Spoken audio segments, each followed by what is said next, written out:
Ang propeta ay iginagalang ng lahat, liban lamang ng kanyang mga kababayan.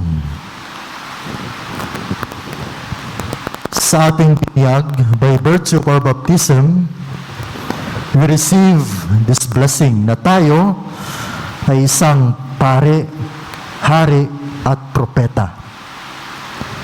Sa ating mga pagbasa ngayon, 3 propeta po ang, kumbaga, nagbibigay buhay para sa atin ngayon. Sa unang pagbasa, si Propeta Ezekiel, na binibigyan ng misyon ng Diyos para ipalaganap ang kanyang salita dahil sa mga katigasan ng ulo ng mga Israelita doon. Sa pangalawang pagbasa, narito naman ang propetang San Pablo, na minsan sa buhay niya, nagkaroon siya ng kahinaan. Meron siyang karamdaman na kung saan siya'y nahihirapan. Kaya ang tanging hiling niya sa Diyos, Panginoon, tanggalin mo naman itong aking paghihirap.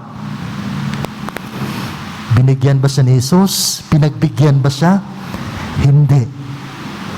Pero later on, St. Paul realized na sa kanyang mga kahinaan, ito'y magbibigay sa kanya ng kalakasan. Sinasabi kasi ni Jesus na ang grasya, ang biyaya sa iyo ay sapat na. No? Siguro ng kapanahonan iyon, marahil nakapokus lamang si San Pablo sa kanyang kahinaan.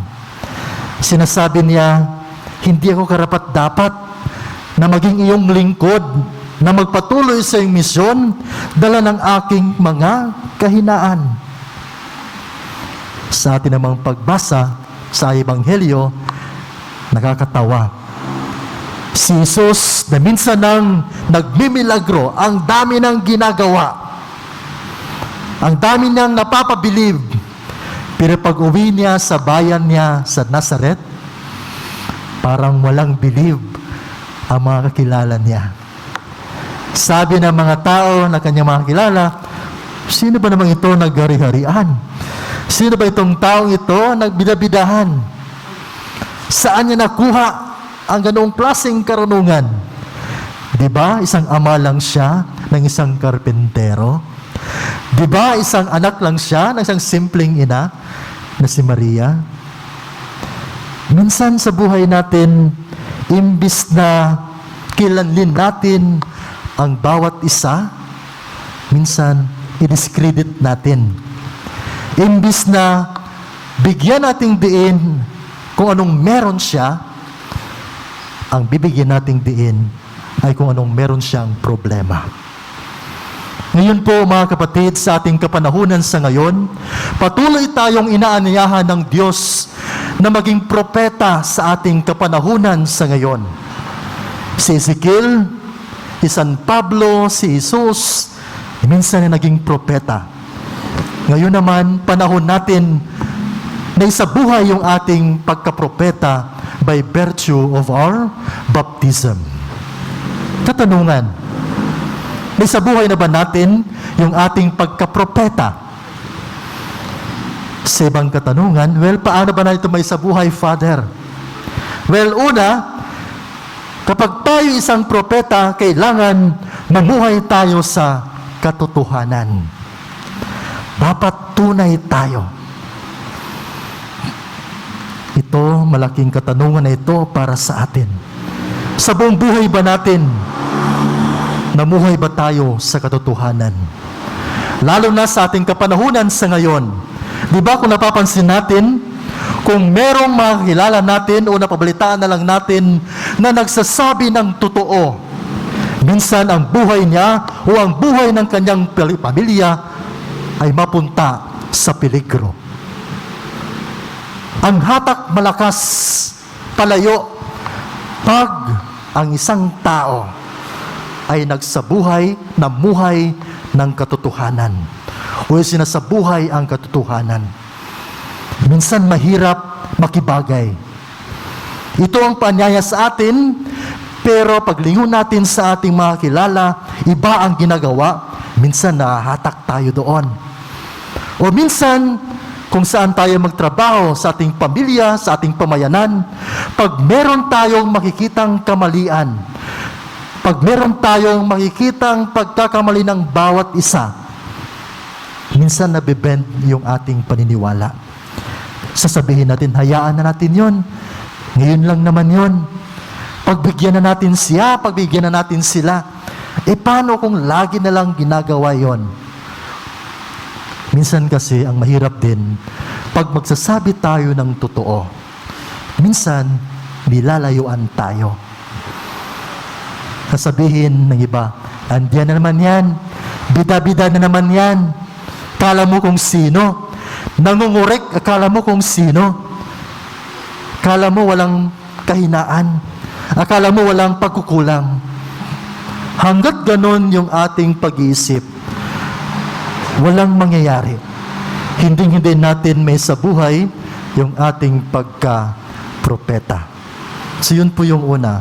Bilang isang propeta, kailangan nating mamuhay ng totoo. Pangalawa, bilang isang propeta, hindi po ibig sabihin na bilang isang propeta, wala na tayong paghihirap. Si San Pablo nakaranas ng matinding paghihirap. Sa kanyang pagpatuloy sa kanyang misyon, nakaranas siya ng pagsubok. Ika nga, gusto niyang alisin ito. Ito yung pabor na hiningi sa Diyos na alisin ng kanyang paghihirap. Marahil ganun din sa ating buhay. Sa ating pagparito, ang dami nating sinasamo sa Diyos na Panginoon, sana tanggalin mo na ito sa aking buhay. Panginoon, sana wala na ito sa akin sapagkat ako'y naghihirap na. Panginoon, sana naman bigyan mo naman ako. Pagbigyan mo naman ako kahit ngayon lang. Kaya lang minsan, sa ating pagkikinig sa Diyos, minsan hindi natin maintindihan. Pero mga kapatid, anuman yung ating sinasamo, alam na ito lahat ng Diyos. Yung sa atin lang, maghintay. May time na magtiis tayo.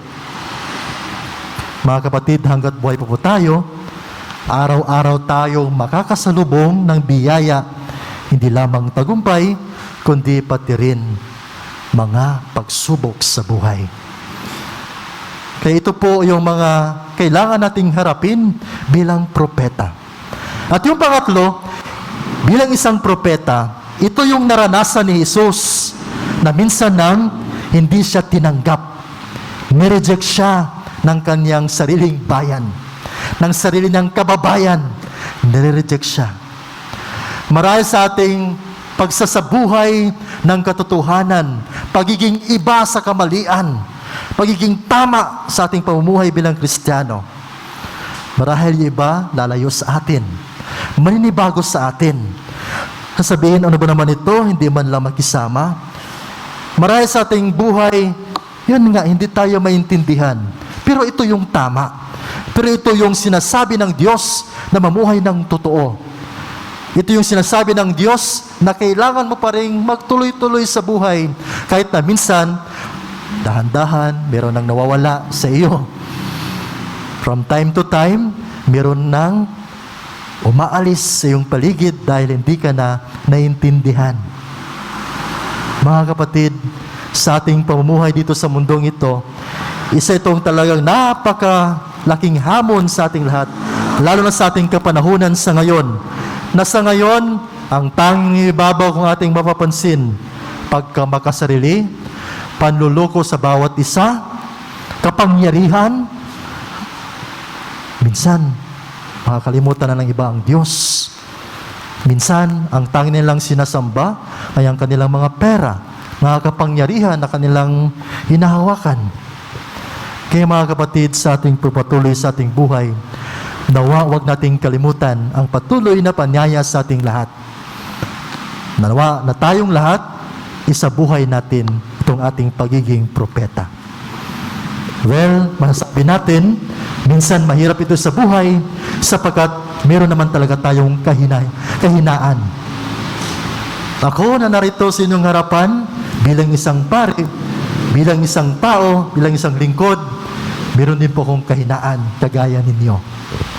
Narito po ako, hindi dahil sa akin lang kakayanan, kundi kagaya ni Ezekiel, Propeta Ezekiel, pinuspos ng Espiritu Santo.